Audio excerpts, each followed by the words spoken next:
Hi, Dan Homann. We like to go on hikes, and we have found that sometimes the paths are nice and wide, and others are overgrown and narrow. We like the open and wide ones, as they are easier to walk. You can see where you're going easier. You can look at your surroundings while you're walking, and you don't have to worry as much about rubbing up against something like poison ivy. The wide open trails are just more enjoyable. The overgrown narrow trails are just the opposite. You have to pay close attention to your footing. You have to closely watch what you're rubbing up against. You can't see very far ahead of you, and you really can't look around at your surroundings while you're walking. All this reminds me of Matthew chapter 7, verses 13 and 14. Enter through the narrow gate. For wide is the gate and broad is the road that leads to destruction, and many enter through it. But small is the gate and narrow the road that leads to life, and only a few find it. Fortunately, we know who the small gate and narrow road is. John 14:6. Jesus answered, I am the way and the truth and the life.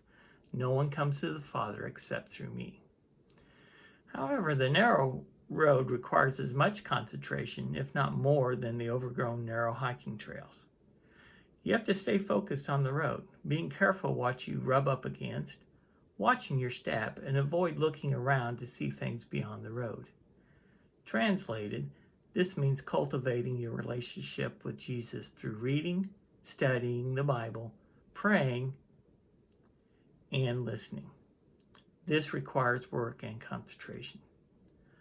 The world is full of easy, more enjoyable roads that will end up leading us to destruction. Fame, fortune, status, popularity, work, gambling, games, books, and on and on and on. Anything that we focus on to the exclusion of Jesus is the wrong road. Don't you see? Satan doesn't have to get us to worship him instead of Jesus. He just has to distract us from Jesus. And the world is full of distractions. Matthew chapter 7, verses 21 through 23. Not everyone who says to me, Lord, Lord, will enter the kingdom of heaven, but only the one who does the will of my Father who is in heaven. Many will say to me on that day, Lord, Lord, did we not prophesy in your name, and in your name drive out demons, and in your name perform many miracles? Then I will tell them plainly, I never knew you. Away from me, you evildoers. In Matthew 25, 41 through 46. Then he will say to those on his left, Depart from me, you who are cursed, into the eternal fire prepared for the devil and his angels. For I was hungry, and you gave me nothing to eat. I was thirsty, and you gave me nothing to drink. I was a stranger, and you did not invite me in. I needed clothes, and you did not clothe me. I was sick and in prison, and you did not look after me. They will also answer, Lord, when did we see you hungry or thirsty, or a stranger, or needing clothes, or sick, or in prison, and did not help you?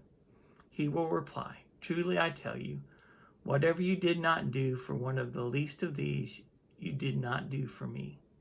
Then they will go away to eternal punishment, but the righteous to eternal life. Keeping our focus on Jesus and doing the will of the Father is the key to staying on the narrow road.